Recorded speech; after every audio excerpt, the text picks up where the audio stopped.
Top 5 audiobook narrators, men's edition. Let's go. I take this list very seriously because, as the 5 people who follow my page consistently probably know, I am an audiobook narrator. Now, these are people who, if I see they are narrating a book, that will go a long way to convincing me that I should listen to that book. I will not be rating them, but I will be giving an example of what I think a great performance by them is. Also, there are so many amazing narrators that are not going to be on this list, so if I missed your favorite, please tell me who they are because they all deserve love. I hope you enjoy. Normally, I think it's a terrible idea for authors to narrate their own stuff, particularly if it's fiction.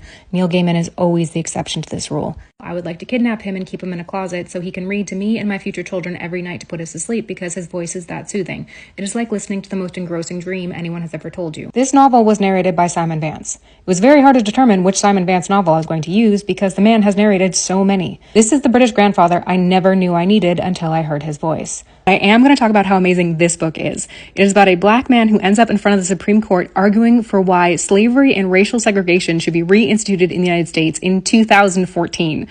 It is so poignant and funny. It is satire, and Prentice Onayemi, who narrates it, has the most beautiful, soothing, calm voice. And I would listen to that man read the ingredients off a box of cereal.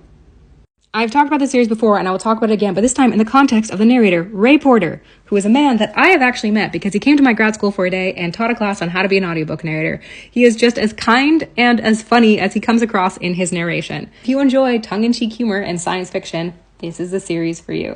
This one comes with a warning. This is a trilogy that I don't think will ever be finished, and one day I will make a video about Patrick Rothfuss and this series and the complicated feelings I have around it, but today is not that day. Today, I'm going to talk about its narrator, Nick Podell. I think he has an amazing facility for creating outlandish characters and voices that do not detract from a story, but rather add to it. And I also think that his facility for accents is remarkable.